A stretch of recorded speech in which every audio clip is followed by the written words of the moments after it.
Hola tropa, bienvenidos a un vídeo más. Hoy vamos a trabajar los conceptos básicos de trigonometría, para lo cual tenemos que tener en mente la semejanza de triángulos. En este caso nos vamos a fijar solamente en los triángulos rectángulos. Tengo pintados aquí dos triángulos rectángulos que aparentemente son semejantes, o lo he intentado pintar para que sean semejantes. Recordemos que dos triángulos rectángulos van a ser semejantes si tienen sus lados proporcionales o si tienen todos sus ángulos iguales. Eran dos de los criterios de semejanza. Había más, pero nos vamos a quedar con eso. Si os fijáis, en un triángulo rectángulo, ya por el simple hecho, ya tiene dos ángulos iguales, que son el ángulo recto. Con lo cual, lo único que tendríamos que comprobar es que los otros dos ángulos también son iguales. Pero en un triángulo rectángulo, bueno, en cualquier triángulo, los ángulos internos, la suma de los ángulos internos de un triángulo cualquiera, pues suman 180 grados. Con lo cual, entre estos dos ángulos tienen que sumar 90 grados. Entre estos dos ángulos lo mismo. Al fin y al cabo, cuando hablamos de semejanza de triángulos rectángulos, podemos decir que dos triángulos rectángulos van a ser semejantes si tienen un ángulo igual, porque el otro ya viene predeterminado por el hecho de ser rectángulo. Vamos a quedarnos con esa idea en la cabeza y vamos a empezar a definir las razones trigonométricas, para lo cual vamos a empezar a ponerle nombres a los ángulos y a los lados de esos triángulos. Yo voy a utilizar para los ángulos letras mayúsculas. El ángulo A, el ángulo B y el ángulo C. ¿De acuerdo? Normalmente a los lados opuestos se le llama, a los ángulos se le denomina con la misma letra pero en minúscula. Este será el lado A, el lado B y el lado C. Pues venga, vamos a empezar a definir lo que son las razones trigonométricas.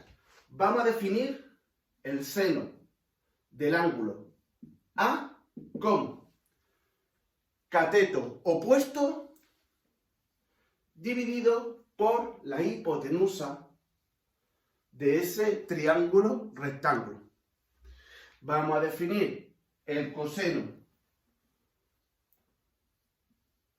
del ángulo A como el cateto contiguo partido por la hipotenusa. Son dos definiciones, son dos elementos que no cabe discusión, sino su propia definición.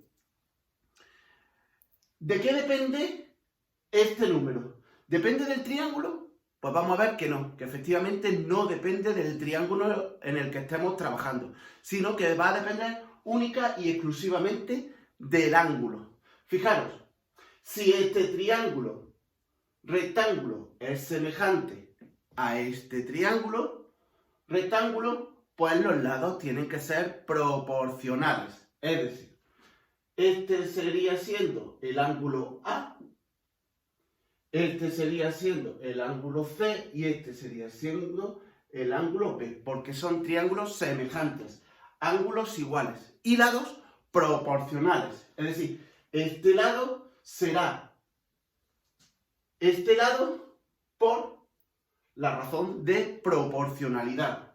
Este lado será este lado por la proporción de semejanza. Y este lado, pues igual que aquí, será igual a, voy a hablar ya de catetos, a ese cateto por la razón de semejanza.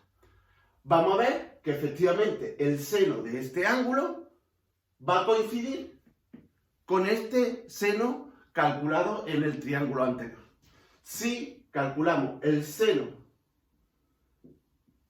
del ángulo A, pero en este triángulo, será cateto opuesto A por R partido por la hipotenusa B por R. En este caso, si simplificamos, nos queda cateto opuesto partido por hipotenusa del triángulo anterior. Si os dais cuenta, el seno, y en este caso podéis razonarlo de manera igual, el coseno sigue siendo igual en un triángulo que en otro y no depende de la longitud de los lados del triángulo, sino que únicamente depende de la medida de ese ángulo. ¿De acuerdo?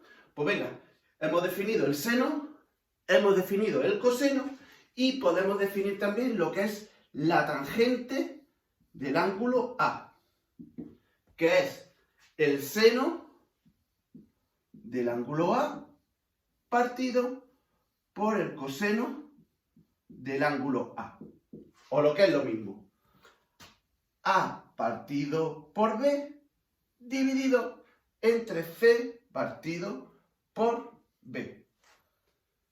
Si simplificamos, con esta vez la podemos simplificar y me queda que la tangente es cateto opuesto dividido entre cateto contiguo. Y al igual que antes, podemos decir que no depende del triángulo donde estemos trabajando, sino solamente depende del ángulo en el que estemos trabajando, de esa medida de ese ángulo. Pues esta es todo en la introducción que hemos hecho a las razones trigonométricas de un triángulo, a las razones trigonométricas de un ángulo. En próximos vídeos pues trabajaremos las otras 3 razones trigonométricas que nos quedan y algunas de las relaciones que existen entre las razones trigonométricas de un triángulo.